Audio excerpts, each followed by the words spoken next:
लिए खुद को या पूरा माथा रंग लिया भगवान को बनाने के लिए। तो जो क्या है, जो मूर्ता है, आज हमारे बीच में नौजवान बच्चे भी बैठे हैं, ये सभी बच्चे पढ़े लिखे हैं। अगर आप उनको मूर्ता की बातें बताओगे तो उनकी कुछ समझ में नहीं आएंगी। और ज्ञान क्या है? ज्ञान एक ऐसे सरल है कि जिसको कोई भी व्यक्ति प्राप्त कर सकता है, चाहे बच्चा हो, बूढ़ा हो, स्त्री हो, पुरुष हो, कोई भी कर सकता है। लेकिन हमारे धर्म गुरुओं ने हमें इतना कॉम्प्लिकेटेड ज्ञान कर दिया है कि केवल वही प्राप्त कर सकते हैं, मतलब बच्चे और बूढ़े नहीं कर सकते। ऐसा नहीं है, सभी लोग ज्ञान प्राप्त कर सकते हैं। जो पढ़े लिखे बच्चे हैं, मैं उनसे एक बात जरूर कहना चाहूंगा कि आप जो सत्संग में जा रहे हो या इस चीजों को सुन रहे हैं, तो केवल एक सत्संग के माध्यम से ना सुने। मैं आपको एक ऐसी चीज बताऊंगा जो आपको पढ़ाई में और हर जगह में काम आएगी। जैसे सभी लोग कहते हैं हमारी भाषा में, जैसे हम लोग कहते हैं भजन करो भजन करो, मैं स्टूडेंटों से कहूंगा कि आप मेडिटेशन करो। आप अपनी भाषा में समझना चाहो तो ध्यान करो, और ध्यान से ही आपका जो विल पावर है, मेमोरी इतनी स्ट्रांग होगी कि आप जो भी चीज याद करोगे उसको कभी नहीं भूलोगे। स्वामी विवेकानंद क्या करते थे, जब रेलवे में एक बार बैठ के जा रहे थे तो कोई स्वामी सज्जन बैठे तो वो किताब पढ़ रहे थे, तो स्वामी जी ने किताब ली और एक एक बार पलट के और उनको दे दी। तो नहीं स्वामी जी, आपने भी मजाक किया, किताब तो आपने ऐसे पकड़ी, मन तो सारी पढ़ दोगे, और आपने एक एक पलट के देखी, पढ़ ली सारी, क्या पूछ लो कुछ भी। तो जो स्वामी जी से पूछा कि जब आपकी मेमोरी ये कैसे हुई, तो उन्होंने ध्यान का वो बताया कि ध्यान से हुई। तो ये छोटी सी चीज हमें जो महात्मा दे सकते हैं वो कोई नहीं दे सकता, कि वो सरल चीजों में, छोटे छोटे नित्य कर्म में हमें बहुत बड़ी चीज सिखा जाते हैं। जो धार्मिक लोग होते हैं, कर्मकांडी लोग, वो आपको ऐसी ऐसी चीजों में उलझा देंगे कि ऐसा नहीं करोगे तो यहाँ नरक में जाओगे, ये नहीं करोगे तो यहाँ नरक में नहीं जाओगे। पहले उनसे ये तो पूछा मारा कछु करे हूँ कि नहीं करे कछु भी, मैं हर काम में यही कह देंगे। एक सज्जन को मैं सुन रहा था, उनसे एक महिला ने पूछी कि महाराज व्रत में कोलगेट कर लें या नहीं, कि व्रत खंडित तो नहीं हो जाएगा। तो वो कह रहे कोलगेट तो कभी करना ही नहीं चाहिए। अब बताओ, आज के युग में तुम है 20वीं शताब्दी में अपन आ गए, साइंस इतना आगे बढ़ चुका, वो कह रहा है कोलगेट कभी करना ही नहीं चाहिए। तो क्या करें, पर नीम की दांतों तोड़ के लाओ। अरे जहाँ अवेलेबल होंगी वहां तो तोड़ लेंगे अपन, जहाँ अवेलेबल नहीं है तो वहां तो कोलगेट करना ही पड़ेगा। जो सब मूर्खता की बातें हैं, कोलगेट करने से आप खंडित नहीं हो जाओगे, ना भगवान आपकी इबादत ऐसा नहीं कबूल नहीं करेगा। ए आप फुहारे घूम रहे हो तब भी कबूल नहीं करेगा, कपड़े पहन के घूम रहे हो तो भी कबूल। तो कबूल कब करेगा, जब हमारा अंतःकरण शुद्ध होगा।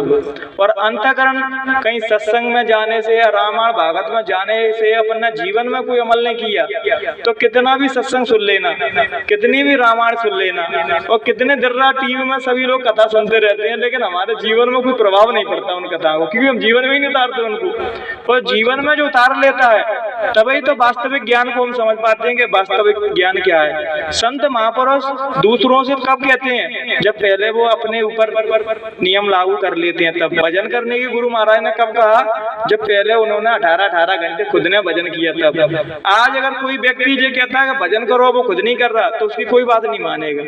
अब कहते हैं ज्ञानी पुरुष में और कथाकथित लोगों में फर्क क्या है, तो ज्ञानी अपने ऊपर अप्लाई करता है चीजों को, उसके बाद दूसरों से कहता है। इसलिए तो महापुरुषों की बात अपन मान लेते हैं, लेकिन कथाकथित लोगों की बात नहीं मान पाते, क्योंकि वे अपने ऊपर अप्लाई नहीं कर रहे।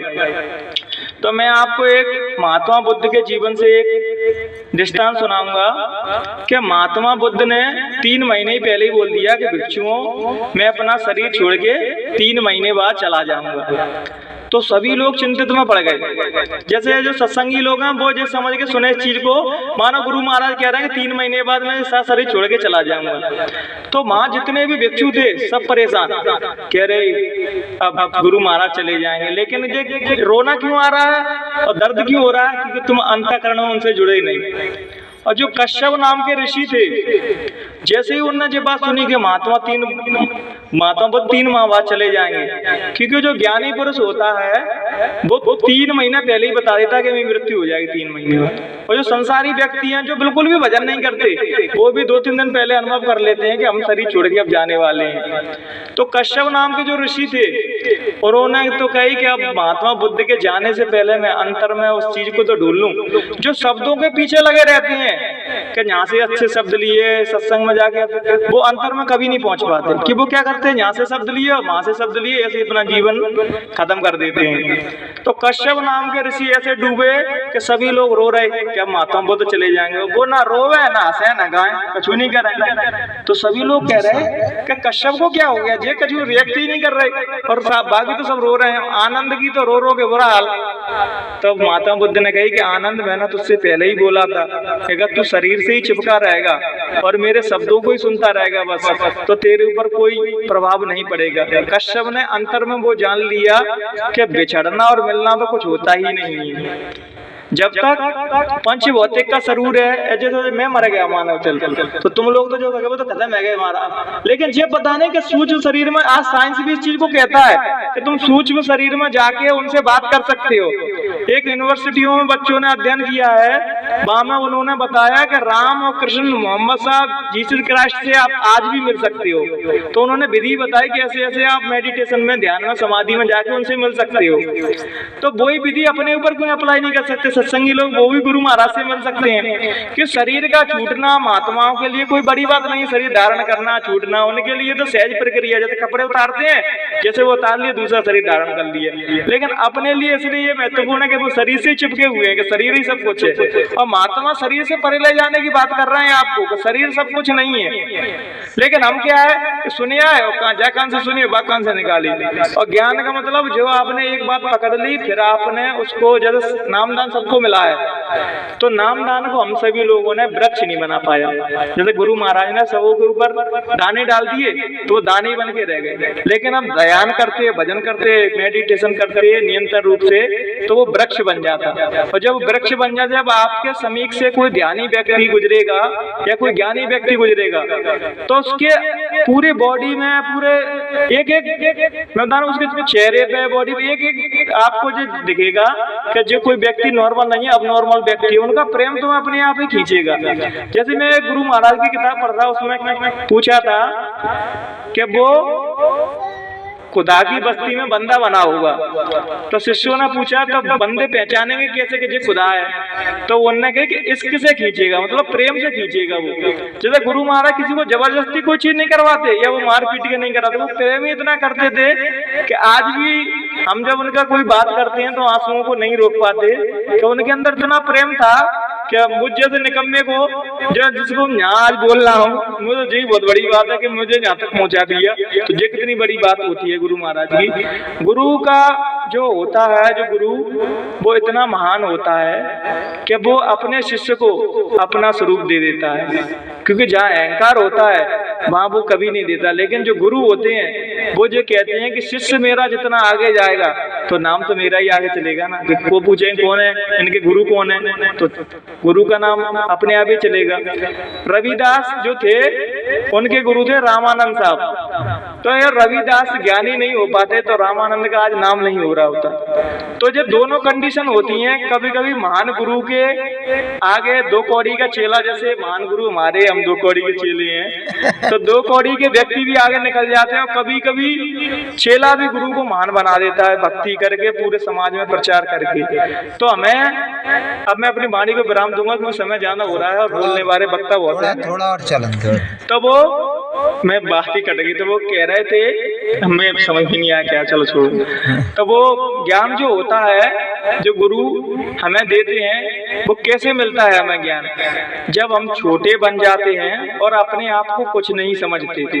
जैसे हम लोग कहीं जाते हैं तो जेना तो भाव रखेंगे कि मैं ठाकुर हूँ, मैं ब्राह्मण हूँ, मैं जे हूँ, मैं वो हूँ, मैं अमीर हूँ, मैं गरीब हूँ, और इसी से हम गुरु की कृपा से वंचित रह जाते हैं। माँ तो तुम जितना दीन बन के जाओगे कि मैं तो कुछ नहीं जानता, मैं तो नालायक हूँ, तभी वो तो लायक बनाएंगे। और जहाँ तुमने जो कोशिश करी कि मैं होशियार हूँ, जैसे आप टीचर के सामने जाते हैं तो टीचर के सामने आप इंटेलिजेंट ज्यादा बनने की कोशिश करेंगे तो टीचर आपको तुरंत भाप लेते हैं कि जो ओवर कॉन्फिडेंस है इसको, तो वो आप पे ज्यादा ध्यान नहीं देंगे कि जिसको अपनी बुद्धि पे दो। टीचर उसी व्यक्ति पे ध्यान देता है के अंदर की चाहो, लर्निंग एटीट्यूड हो उसके अंदर, कहीं से भी सीखता रहेगा। भले कोई महापुरुष ना मिले, लेकिन वो संसार में जो भी नित्य क्रिया करेगा उसमें से कुछ सीखता रहेगा। जब हम दृष्टि जब ध्यान भजन करते हैं तो हमें छोटी छोटी चीजें बहुत कुछ सिखाई जाती हैं, और जब भजन नहीं करते तो हमारे सामने से महापुरुष भी निकल जाएंगे तब भी हम पहचान नहीं पाएंगे उनको। इसलिए गुरु अपन बहुत से लोग कहते हैं आज के युग में, मेरे मित्र हैं सब लोग कहते हैं कि महाराज तुम जय गुरुदेव की बातें तो करते रहते हो, लेकिन आज के युग में ऐसे महात्मा है कहाँ है? तो मैंने कही पहले तुम अच्छे शिष्य तो बनो, महात्मा तो अपने आप मिल जाएंगे। हम पहले खुद तो योग्य बन नहीं पाते और महात्माओं को आरोपित कर देते हैं। आज के युग में ऐसे महात्मा है कहाँ? बुद्ध जैसे, कबीर जैसे, नानक जैसे, पलटू जैसे, जय गुरुदेव जैसे महात्मा है कहाँ आज की दुनिया में? अरे तुम लोग यही सोचोगे तो कभी तुम ना सत्संग सुनने जाओगे, ना तुम अपने जीवन में बदलाव लाओगे। तुम जैसे जी रहे हो वैसे ही जी के और मर जाओगे जीवन में। लेकिन हमें अगर मनुष्य चोला मिला है तो स्टेप बाय स्टेप सब चीजें करना चाहिए। जैसे बचपना है, 3 स्टेप में सब चीजें चलती हैं। बचपने में बच्चे खेलते हैं, उन्हें किसी भी चीज की सुध नहीं रहती। जब जवानी आती है तो जो बच्चियां हैं वो पुरुषों की कल्पना करती रहती हैं और पुरुष स्त्रियों की कल्पना करते रहते हैं। और जब ये भी एज निकल जाती है फिर हमें भगवान का स्मरण करना चाहिए, परमात्मा का भजन करना चाहिए। लेकिन मैं आज लोगों को देखता हूँ कि 70-70 उम्र साल हो गई, 80-80 साल हो गई तो वे भगवान का भजन नहीं कर रहे। वो और क्या कहते हैं, अरे जो महात्मा तो सब बेवकूफ बनाते हैं, सब चूतिया बनाते हैं सब। अब बताओ, हम ऐसी छोटी एज में जो चीज समझ गए कि महात्मा जो दे सकते हैं वो कोई नहीं दे सकता। वो 70 साल के आदमी क्या कह रहे हैं कि वो चूतिया बनाते हैं। तो जैसे एक मुझे मिले थे तो वो उनको मानते थे अम्बेडकर जी को, तो वो कह रहे हैं जय गुरुदेव मैं गुरुदेव में कुछ नहीं लगा, जैसे चूतिया बनाने वाली बात है। राधा स्वामी वगैरह में कुछ नहीं लगा, चूतिया बनाने वाली बात है। तो मैंने कहा इनकी भाषा में समझाऊं मैं, तो मैंने कही आप अम्बेडकर जी को मानते हो क्या? तो मैंने अम्बेडकर जी बुद्ध के पास क्यों गए फिर? सही है, अरे वो तो वैसे ही गए थे। वैसे ही नहीं गए थे, आध्यात्मिक ज्ञान उनको भी चाहिए था इसलिए गए थे। इसलिए जितना भी ग्रेट पर्सन होता है एक स्पिरिचुअल गुरु की हर व्यक्ति को जरूरत पड़ती है, क्योंकि संसार में आपाधापी में करते हुए कभी कभी जीव ऐसी समस्या में फंस जाता है जहाँ केवल आध्यात्मिक गुरु और रूहानियत दृष्टि उस मालिक से मिल चुके हैं, वो ही हमें उस समाधान का बता पाएंगे। जैसे राम जी थे तो वो वशिष्ठ जी से ही पूछ के सब कुछ काम करते थे, उसके अलावा कोई काम नहीं करते। तो आज हमें ऐसे मनमती हो गए कि गुरु मुरु से क्या, गुरु के जो जाएंगे तो अपनी इच्छा पहले घुसेड़ जाएंगे। गुरु महाराज ऐसा नहीं ऐसा करना, तो जाकर मतलब क्या है कि तुम गुरु के महाराज के यहाँ जा तो रहे हो लेकिन इच्छा अपनी घुसेड़ रहे हो। लेकिन जा रहे हो तो शिष्य तो बनो, वो कह रहे हैं वो तो करो, वो कह रहे हैं वो तो कर नहीं रहे। आज जो राम को मानने वाले हैं, अल्लाह को मानने वाले हैं, या बहुत से लोग सत्संगी में वो मनमती है बस। तो राम ने तो कभी नहीं कहा कि आप मनमती बनो। अभी मैं एक संत को सुनना था, वो क्या कह रहे, राम को वही व्यक्ति मान सकता है जो अपने में ही रम गया है, वही सच्चा राम को मानना है जो अपने में ही डूब गया है। वास्तव में गुरु महाराज ने बताई परमात्मा आपको कहीं बाहर नहीं मिलेंगे, या गुरु महाराज को खोजने जाओ तो ये भी कहीं बाहर नहीं मिलेंगे, आपको अंतर में ही मिलेंगे। जब ये शरीर में थे तब भी अंतर में मिलते हैं आपको। वो सर्व कहते हैं जैसा रूप सराहा तुमने धराया जीवों को चेताने के लिए, लेकिन असली स्वरूप देखना उनका रूहानियत वाला तो अंतर में ही देखोगे। तो नहीं अंतर में कैसे जाए कि आज तो भजन करना बहुत मुश्किल है, तो भजन ऐसे करो कि पहले अंदर अपने अंदर प्रेम लाओ, दीनता लाओ। जैसे अपन लोग, जैसे अगर कोई सत्संगी नहीं हुआ उसको तो ज्ञान ऐसे झाड़ने लग जाते हैं, मान के चला अपन पूरे ज्ञान को प्राप्त करके अब जाए देना जरूरी है। हमारी विडम्बना तो सबसे बड़ी यही है कि पहले हम अपने ऊपर कोई अप्लाई नहीं करते नियमों को और दूसरे के लिए निकल पड़ते हैं। जैसे मैं गुरु महाराज से जुड़ गया तो मैं क्या सोचूंगा, चलो मैं कुछ ज्ञान प्राप्त नहीं कर दूसरे में देने निकल पड़ूंगा, वहीं तो अपन सब क्यों कर जाते हैं। पहले अपने ऊपर अप्लाई करो और पहले खुद ध्यान करो, पहले उस योग्य बनो कि तुमसे लोग प्रभावित अपने आप ही हो। कि भजन की खुशबू, ध्यान की खुशबू, भक्ति की खुशबू ऐसी होती है कि अपने आप ही तुमसे आदमी प्रभावित होता है। तुम्हें बैठाना, समझना, सब सुनना पसंद करता है। जैसे राम मंदिर का भाई चंदा हुआ तो हमारे एक मित्र कह रहे कि भैया जो राम मंदिर का चंदा हो रहा है वो सही है गलत है। मैंने जी तो मुझे नहीं पता सही है गलत है, लेकिन तब भी देखो तो राम मंदिर के चंदा में करोड़ों रुपए लोगों ने खा लिए। आप जो बताओ भगवान का नाम काम कर रहे हो, उसमें भी आपके अंदर गंदगी भरी है, उस काम को भी आप ईमानदारी से नहीं कर पा रहे, तो कैसे भगवान राम आपसे प्रसन्न होंगे? कोई देवी देवता आपसे प्रसन्न होगा? केवल जय गुरुदेव की नहीं कह रहा, किसी देवी देवता को भी आपको रिझाना है तो एक चीज कॉमन है, वो सब पे ही अप्लाई होती है। क्या कि आपको सरल बनना पड़ेगा, प्रेम लाना पड़ेगा, संपूर्ण मानवता से प्रेम करना पड़ेगा, तभी वास्तव में अपन किसी देवी देवता को मानते हैं। अगर अपन हमारे अंदर जाइए ऊंच नीच की भावना है, एक दूसरे को नीचे गिराने की भावना है, तब तक हम किसी देवी देवता को नहीं मानते। केवल अपने मन के अहंकार के लिए कहते हैं कि मैं देवा को मानता हूँ, मैं इसको मानता हूँ, उसको मानता हूँ। किसी देवी देवता ने कहा है कि आप मानवता के विपरीत चलिए। सभी लोग कहते हैं राम राम तो चिल्लाएंगे और संजाव कलारी में चढ़े मिलेंगे, तो मैंने ये तो राम को मानने वाले थे, अरे राम ने तो चिल्लाने में क्या जा रहा है। तो आदमी बस सभी लोग चिल्ला ही रहे हैं बस, लेकिन उनने जो मार्ग बताया उस पर चलना कोई नहीं चाहता। और जब तक हम उस मार्ग पे नहीं चलेंगे तब तक हम किसी के प्यारे नहीं बन सकते। एक बार आप अपने सदगुरु के प्यारे बन जाइए बस, फिर सारे देवी देवता आपसे प्रेम करने लगेंगे। वो अभी प्रार्थना में नहीं गया, सतगुरु को जो होता है प्यारा वो काल से भी नहीं डरता। देवी देवता खुद उसकी रिस्पेक्ट करते हैं, अरे अपने गुरु का प्रिय हो गया है। जैसे कोई कृष्ण का भक्त आ जाए तो अपन कहता है कृष्ण का प्रिय है, तो ऐसे ही हमें सत्संगियों को दूसरा व्यक्ति कहेगा जो गुरु महाराज के प्रिय है, वो अपन अपने मुंह से नहीं गए, दूसरे व्यक्ति अरे जो गुरु महाराज के बहुत प्रिय है। तो गुरु महाराज के प्रिय कैसे बनेंगे? सूफी कहते हैं इश्क जो होता है वो प्रेम का भी ऊपर का एक बड़ा शब्द है।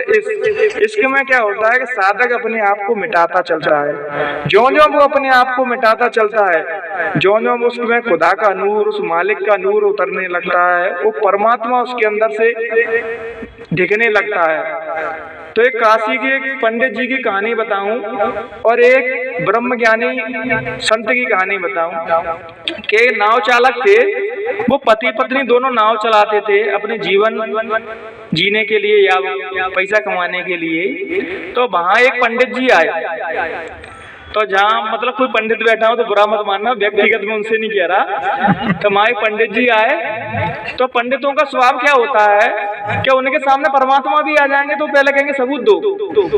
सबूत क्या मांगेंगे कि वो जेब मिलान करेंगे पहले कि गीता के हिसाब से सही बैठ रहे हैं कि नहीं जी, भागवत के हिसाब से सही बैठ रहे हैं कि नहीं जी, वेद पुराण के हिसाब से सही बैठ रहे हैं कि नहीं। वो संत किसी के हिसाब से फिट बैठते ही नहीं है। तो उन्होंने क्या किया, उनके माता पिता की तबीयत खराब हो गई जो नाव चलाते थे, तो उन्होंने अपने बच्चे को भेज दिया जो ब्रह्म ज्ञानी था, जो भजन में इतना लीन रहता था कि मालिक का प्यारा हो गया था। तो उन्हें आज नाव चलाने तुम चले जाओ, दोनों की तबीयत खराब है। तो वो चले गए। तो वहां एक बहुत ज्ञानी पंडित आए, तो वो पंडित उनके आभा मंडल को देख रहे थे, ये तो समझ गए कि ये मालिक का प्यारा है। और उनके अंदर जिस शंका थी, पहले इनकी परीक्षा तो ले लूं। अब बताओ रामायण अपनी क्या कह रही है कि ब्रह्मा विष्णु महेश और ब्राह्मण ये चारों भी मिल जाएंगे तब भी संतों की महिमा को वर्णन नहीं कर सकते। अब बताओ ब्राह्मण देवी देवताओं से बड़े हैं, वो चारों रामायण में लिखा जी चीजें, ब्रह्मा विष्णु महादेव और ब्राह्मण चारों मिल जाएंगे तब भी संतों की वर्णन नहीं कर सकते, संतों की महिमा को। तो वो उनसे प्रभावित तो हुए। अब वो कह रहे कि इनकी परीक्षा तो ले लें पहले। वो पूछते हैं तुम्हें गीता आती है? वो मोड़ा कहते नहीं आती। रामायण आती है? नहीं आती। वेद पुराण आता है? कछु नहीं आता मुझे। तो पंडित जी ने कहा तुम्हें कछु ना आता। फिर क्या हुआ कि गंगा माँ की लहर बहुत तेज, बाढ़ आ गई तो नाव में पानी भरने लगा। अब वो बच्चा पूछता पंडित जी आपको तैरना आता है? वो कहता है नहीं। तो डूब हो जाएंगे। वो तैर के पार हो गए। जो तैरना जानता है वो तैरना मैं किस लिए बता रहा हूँ, बहाना है गंगा का, लेकिन तैरना बता रहा हूँ कि जीवन में हम जो जी रहे हैं ना, किसी भी छोटी छोटी समस्याओं फंस जाते हैं। अगर आपके पीछे कोई ज्ञानी पुरुष खड़ा होगा, कोई संत सदगुरु खड़े होंगे, तो आपको हर समस्या से निकाल के लाएंगे। वो ज्ञानी था, तैर के तभी तो निकल गया। वो केवल वेद पुराण पढ़े थे उन्होंने, लेकिन जीवन में नहीं उतारा। और जब ब्राह्मण की क्या है कि वो दूसरों को उपदेश देने में लगे रहते हैं, बस वो खुद अप्लाई नहीं करेंगे अपने ऊपर, दूसरों पे करते रहेंगे ऐसा करो वैसा करो। लेकिन आज जो समाज है उनको क्या चाहिए पता है? उन्हें ज्ञान नहीं चाहिए आज की समाज को। जब मैं वास्तविकता बोल रहा हूँ, उनको ये चीज चाहिए कि हमारी मनोकामना है, हमारी इच्छाएं कहाँ पूरी होंगी, तो उसके लिए भागते हैं। हमें ज्ञान के लिए जरूरत ही नहीं ज्ञान की। गुरु महाराज ने जो ज्ञान बताया था हमें मोक्ष के लिए बताया था, हमारा आवागमन छूट जाए। लेकिन आज के युग में मोक्ष वाला ज्ञान कौन पाना चाहता है? पाना कौन सा चाहते हैं? जो उन्हें के 2 बेल पत्र के चढ़ाओ, घर पर मोड़ा हो जाएगा, नौकरी लग जाएगी, वही में खुश है। लेकिन ये नहीं पता कि बेल पत्र को चढ़ाए नौकरी भी लग गई, शरीर छूटेगा और आपको आत्मज्ञान प्राप्त नहीं है, तो आप रोगे चिल्लाओगे नाती पोतन के लिए कि बचा लो, तब छूटने वाले नहीं नहीं है। और गुरु महाराज जो हमें विद्या बताई है वो किस लिए? जीते जी मरने की कला सीखने की। ध्यान में क्या होता है, जब साधक ऊंचाइयां जो चेतना चढ़ती है उसके ऊपर, तो उसमें एक मरने वाली क्रिया भी आती है, जो मरते हैं वो भी अनुभव करता है साधक। इसलिए तो संत महापुरुष जो अंतर की साधना जानते होंगे वो मरने से कभी नहीं डरेंगे। जैसे कबीर ने कहा है, जा मरने से जग डरे मेरा मन आनंद, कब मरूं कब पायूं पूर्ण परमानंद। और अपने से वो कहता है कि मरने से आनंद मिलेगा, है मरने से आनंद मिला, बंद कर मरने की बात है। जैसे मैं अपने सत्संग में मरने की बातें करता था, डुगैया बैठी रहती थी, वो कह रहा है मरने की बातें मत करो। अब बताओ, तुम मृत्यु को स्वीकार नहीं कर रहे, वो घटना घटेगी तुम्हारे साथ, सबके साथ घटेगी, लेकिन तुम उसको स्वीकार नहीं कर रहे। ज्ञानी क्या करता है, उस ज्ञान को स्वीकार कर देता है कि जो शरीर धारण किया, धरती पे आया हूँ तो मरूंगा भी एक दिन, लेकिन वो मरने से पहले मरने की कला सीख जाए। और गुरु महाराज क्या सिखा रहे हैं? मरने से पहले मरने की कला। अगर आपने वो कला नहीं सीखी तो गुरु महाराज को दोष मत देना, अरे गुरु महाराज ने तो कही थी ऐसा करेंगे वैसा करेंगे। अरे तुम्हें कला तो बता दी कि तुम मरने से पहले मरने की कला सीख जाओ। और फिर जो व्यक्ति मरने की कला सीखता है उसकी फिर कभी मृत्यु नहीं होती। मृत्यु किसकी होती है? जो मरने की कला ही नहीं जानता। उसके 5 प्राण रहते हैं अपने, पहले प्राण पैर से छूटेंगे और वो साधक महसूस करता है कि छूट रहा है मेरे प्राण, तो वो बेचारा बेचैन होगा, नाती की तरफ भगेगा, पुत्रों की तरफ भगेगा, मकान की तरफ भगेगा, गाड़ियों की तरफ भगेगा कि प्राण छूटेंगे। फिर दूसरे प्राण यहाँ से यहाँ तक के छूटेंगे, तब वो और बेचैन होगा। और ज्ञानी पुरुष होते हैं वो अपने शरीर को स्थिर करते जाते हैं, जैसे मृत्यु को स्वीकार और सीधे लेट जाते हैं, उस मृत्यु को, उस घटना को घटने देते हैं, उसमें अपनी मर्जी नहीं घुसेड़ते। अपन अपनी मर्जी घुसेड़ते हैं तभी तो रोते हैं, चिल्लाते हैं, अरे मेरे नाती को ला दो, मेरे पोते को ला दो। फिर यही वो हमारे दूसरे जन्म का कारण बन जाता है। ज्ञानी अपने सहज सरलता से शरीर को छोड़ता जाता है और परमात्मा में विलीन होता जाता है। जो घटना आपके साथ हो रही है वो ज्ञानी के साथ भी हो रही है, लेकिन ज्ञानी उसमें अपनी मर्जी नहीं घुसेड़ रहा, वो सहज उसको स्वीकार कर रहा है मृत्यु को। अपन सहज स्वीकार नहीं करते मृत्यु को, अपन अपनी मर्जी घुसेड़ा लगते हैं, बचा लो, को डॉक्टर पर ले जाओ, जेल ले जाओ, प्राण तो छूट रहे हैं। हमारी बहन जी थी तो वो लोग तो सत्संगी नहीं थे और हम तो सत्संगी थे, तो हमें तो पहले से चीजें कुछ पता होती है कैसे कैसे प्राण छूट रहे हैं। उनके जब प्राण छूट रहे, पैरों पर सूजन आ गई और पैर ठंडे पड़ने लगे। और तो एक कहते राहुल भैया इनके पैर मल देना, मैं उनके पैर मल रहा, मुझे तो पता था कि बात थोड़ी देर में जाने वाली है। दूसरे पैर छूटे, मुख में से ही प्राण छूटे और उनका शरीर चला गया। तो ये हमें ज्ञानी पुरुष क्या सत्संग में जाने का लाभ क्या है? लाभ बस यही है कि जो आपके साथ सभी के साथ वो घटना घटेगी मृत्यु की, वहां हमें मृत्यु के बारे में सिखाया जाता है कि मृत्यु वास्तविकता क्या है। मृत्यु कोई भय नहीं है ना, जिससे तुम डर रहे हो वो भी जब मर जाओगे ना तब खबर है। जी तो कैंसर वाला शरीर तो जी डरो है, टीवी वाला शरीर तो जी डरो है, रोगी शरीर तो जी डरो है, निर्मल तो जी खड़ा है। ज्ञानी जो होता है वो अपने शरीर को पहले ही निकाल लेता है। और जब तुम मर जाओगे ना तो शुरू में प्राण छूटेंगे तभी रोगो चिल्लाओगे, जैसे छूट के जीवा तो बाहर खड़ी हो गई, फिर कह रहे हैं बढ़िया रहे, पुराने कपड़ा उतार दे, उड़ रही है, कैंसर रहेगा उड़ रही है हॉस्पिटल में, और जी तो निर्मल तो जी डरी है। जैसे एक संत थे तो वे बाजार में जा रहे थे, उनका नाम था रामदास। तो क्या गड्ढे में गिर गए। वो कहते हैं अपने आप से, देखो अच्छा हुआ रामदास गड्ढे में गिर गया। तो जब बाजार में लोग थे, देखो जी आदमी पागल है क्या, खुद ही गड्ढे में गिरा और अच्छा हुआ कि रामदास गड्ढे में गिर गए। तो वो उस क्रिया को कह रहे हैं कि शरीर गिर गया रामदास का गड्ढे में, और रामदास तो उन्हें तो कोई छीन नहीं सकता, उन्हें तो कोई पकड़े नहीं। जीवात्मा को कौन छीन सकता है? गीता में भगवान ने भी क्या है कि जीवात्मा तो न मरती है न जन्मती है, वो तो तुम्हारा भ्रम है, इसलिए तुम उसको मरने में जान रहे हो, जन्मने में जान रहे हो। यही अप्लाई गुरु महाराज के ऊपर हो रहा है।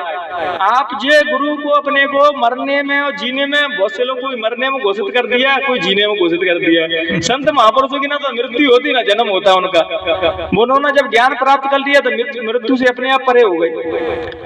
जब हम मृत्यु से परे हो जाते हैं तो फिर हमें किसी चीज का भय नहीं रहता। अभी जो संत बैठे हुए हैं गद्दियों पे, तो वो गुरु महाराज के आसपास रहते, वो गुरु महाराज के लिए नहीं रहते, वो खुद गुरु बनने की उनके अंदर ललचा थी कि मुझे गुरु बनना है। लेकिन गुरु महाराज इतने दयावान थे, वो जानते थे इनको गद्दी चाहिए, तो गद्दी वालों को दोनों को गद्दी दे दी, लो मजे करो गद्दी लेके। लेकिन वो नहीं गए उनके यहाँ, उन्होंने वो रूहानियत की दौलत नहीं दी। रूहानियत की दौलत किससे दी जाती है बताओ? जैसे आप अपने पिताजी से 10 रुपए मांगो, मैं आपसे पूछ रहा हूँ भैया, तो आप अपने बाप से न कहोगे बाप मुझे 10 रुपया दो, कैसा कहोगे? प्रेम से बोलोगे। तो ऐसे ही है, जब गुरु बन के, जब तुम खुद ही गुरु बन गए, गुरु बन के जा रहे हो, तो फिर गुरु कहेगा जब गुरु ही है जे, तो गुरु गुरु तो फिर एक से ही है, बाप चारे का दें। बेटा बनने के लिए कोई तैयार, बनने के लिए कोई तैयार नहीं, उनसे जो कहते शिष्य हम गुरु कर दिए कह रहे हो। लेकिन ये बताओ, जब तक तुम शिष्य ही नहीं बनोगे तो गुरु कहाँ से बन जाओगे? आपने गुरु महाराज का जीवन नहीं देखा होगा, मेरी तो कम उम्र है, लेकिन कम उम्र में बहुत सी चीजें मैंने समझ ली। गुरु महाराज जब ज्ञान को भी प्राप्त कर गए, तब भी वो ये कहते थे कि सब गुरु महाराज की कृपा है, मैं तो उनका नालायक शिष्य, मैं कछु नहीं जानता, वे बहुत कछु जानते हैं। और अपन लोग क्या है कि अपने न अपन माइक पाक मिलो नहीं, न बोलो चालू कर दे, बच्चे मैं ही जानता, आपको कछु ना जानता, भीड़ देखी नहीं, फिर आदमी अपने प्रचार कर रहा, तो गुरु महाराज भूल के अपने प्रचार चालू कर देते। लेकिन गुरु की दया तुम्हारे ऊपर तभी चलेगी जब तुम उनके बेटे बन जाओगे। जैसे मैं आदमी हूँ तो बेटा बन जाऊँ, बहन बेटियां वो लड़की बन जाके मैं गुरु महाराज की बेटी हूँ। गुरु को आप समस्त रिश्तों में देख सकते हो कि वो तुम्हारा सखा भी है, तुम्हारा गुरु भी है और तुम्हारा प्रेमी भी है। और प्रेम का रिश्ता तो इतना ऊपर होता है कि जिसका कोई बखान नहीं कर सकता।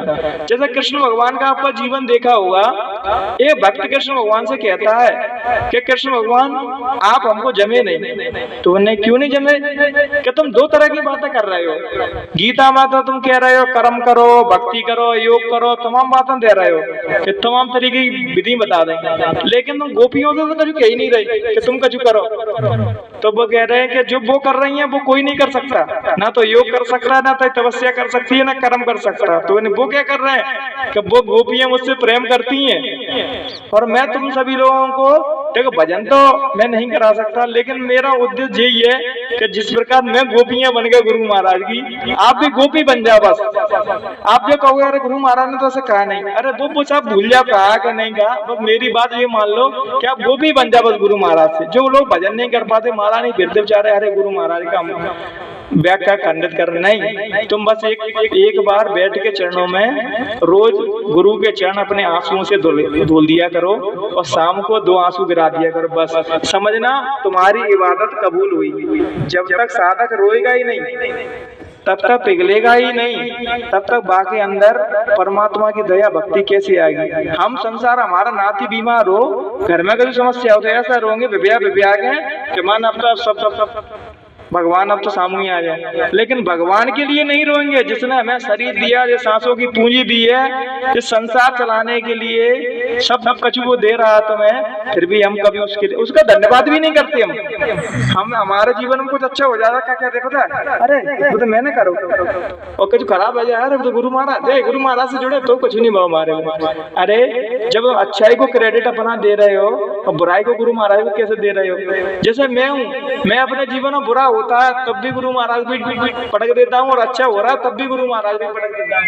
हमें सब कुछ तपस्या हो, ज्ञान हो, भजन हो, पैसा रुपया कुछ भी हो, सब गुरु को समर्पण करते। हमारा कुछ नहीं है, सब तुम्हारा ही है। तुम एक बात ये कह दोगे ना सब तुम्हारा है, तो फिर बात को देखता हूँ सब तुम्हारा है। एक महात्मा बुद्ध का एक स्टेटमेंट बता के मैं अपनी बातों को समाप्त करता हूँ।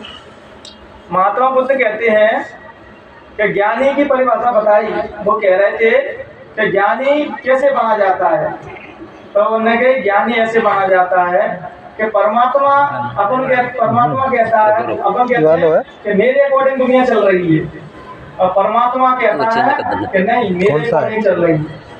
और जब साधक कह देता है कि सब तेरे अकॉर्डिंग चल रहा है, मेरे अकॉर्डिंग कुछ नहीं चल रहा, तो परमात्मा कहते हैं होगा भाई जो तू चाहता है। जब तक साधक ये कहता है कि मैं कर रहा हूँ, तब तक कुछ नहीं होता। साधक ये कह देता है कि सब कुछ वो कर रहे हैं, तब परमात्मा उससे एक बात कहते हैं अब वही होगा जो तू चाहेगा। संत महात्माओं की बात भगवान क्यों मान लेता है कि वो संत वचन पत्थर की लीगा मोर मुकुट चाहे पड़ जाए पीछे, क्योंकि उनके अंदर काम, क्रोध, लोभ, मोह, ईर्ष्या, राग, द्वेष नहीं है। वो अपने लिए कुछ नहीं मांगते, वो संसार के लिए मांगते हैं। वो संसार से इतना प्रेम करते हैं, जैसे आप किसी को मरते हुए देख लेते हो ठीक है मरेगा और भूल जाते हैं, लेकिन हमारा दृष्टिकोण दूसरा है।